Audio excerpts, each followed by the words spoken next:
And welcome to the post-game press conference following our second seed UC Irvine's 92-90 win over 7th seeded UC Santa Barbara. Just a few notes before we get started.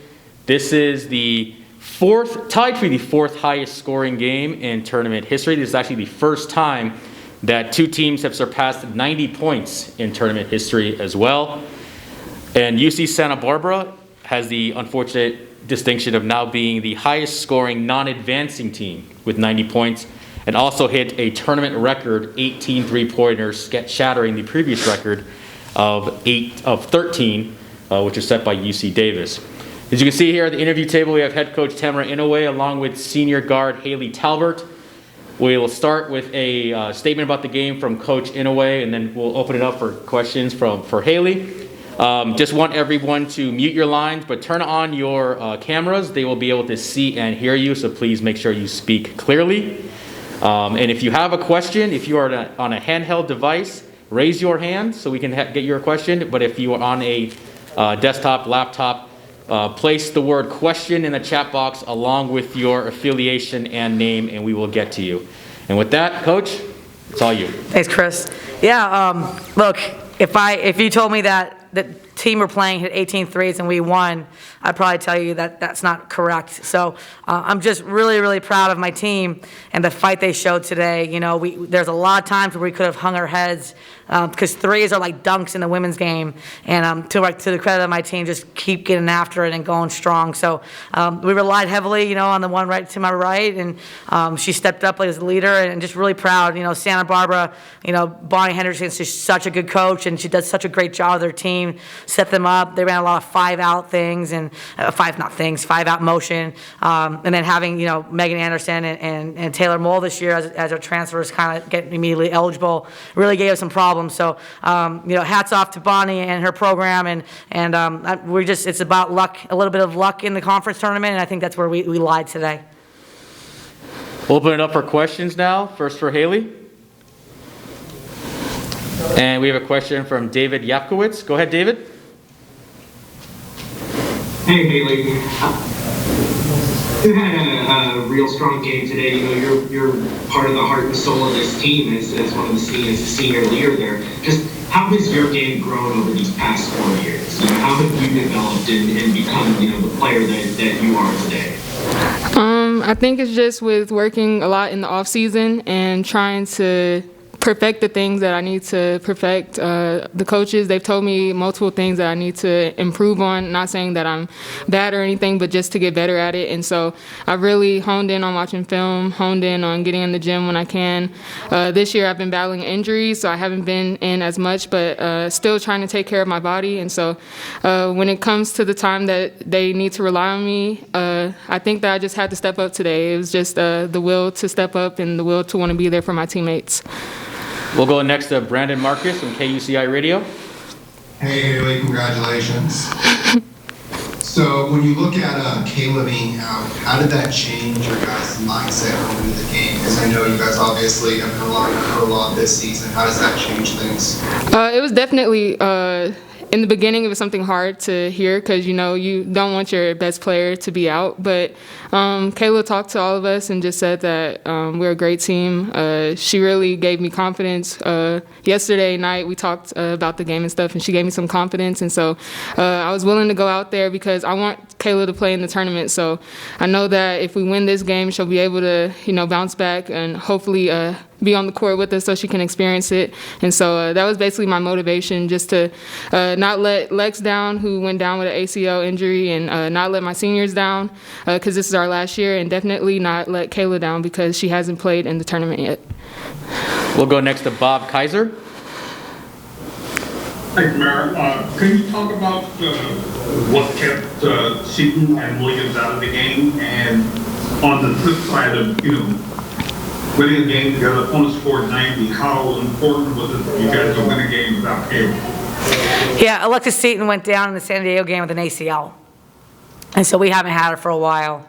And then Kayla, you know, for us, it's, you know, I don't know if you guys know, last year she came back from a very serious surgery And we've had her on heavy minutes this whole season, playing back-to-back games has been real tough on her legs. So we talked to the trainer and we had a conversation, and it just felt like just another day of rest would really benefit her. And I knew that my team, we definitely would need her, but at the end of the day, I believe we're deep, and I believe that Haleigh can lead the charge as well. Jai Villaflor, you're up next. Go right ahead.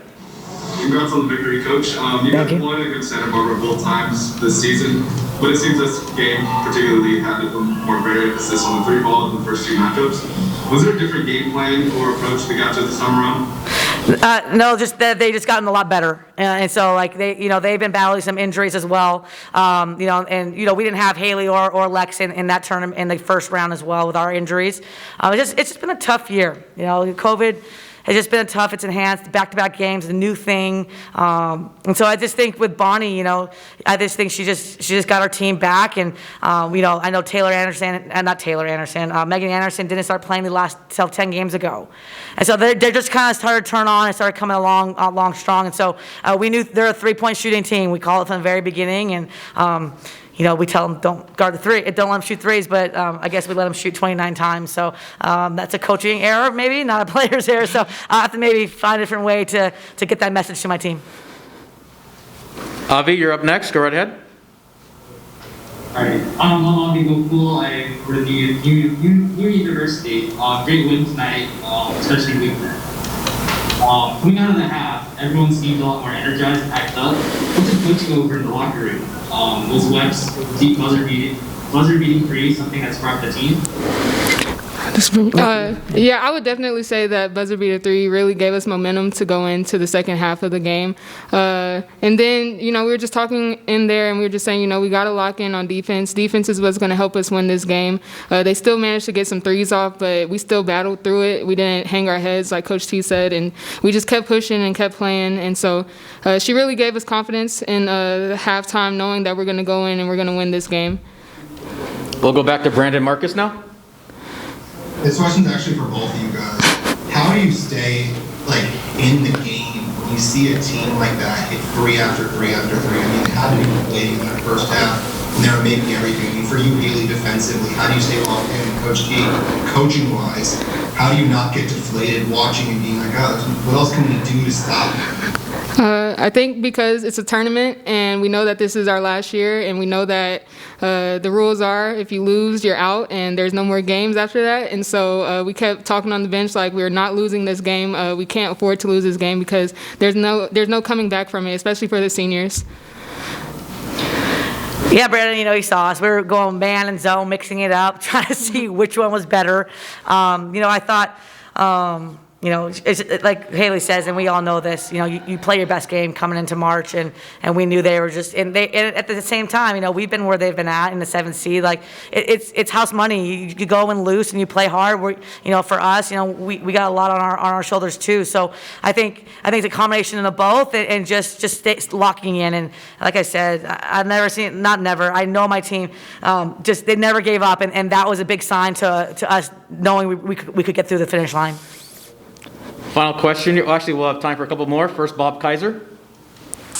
After you talked, you opened the fourth quarter with a pair of threes, and then every time down, you guys went inside, either with the drive or passing it to the camera. Talk about the strategy shift there. Yeah, I think that's something that I love about my team is that we can go inside and outside. So if you want to guard the three, we'll get by you. And I thought that because we hit those threes, the defense started to strong side help and stay on their players on the outside. So by driving in, it's a one-on-one game. And Soph and Haleigh, it's a decision to make that they made very, very well. And we have time for one more question. Jai, go ahead. Coach, you guys seem very calm and collected in this sort of game, especially with the long stretches throughout the game. How was the huddle like in the last 50 seconds of the fourth quarter? I sang him a song. I sang him a song at half in the timeout. They just made fun of me, so then I decided to coach them, and so I just talked to them about defending and just not giving up threes and not fouling. So we didn't do any of that. So I just probably not going to sing anymore. I think I distracted them. Coach Haleigh, thank you. Congratulations. guys. Thank you and very we will much. see you Appreciate on it. Friday. Thank Okay, you. thank you.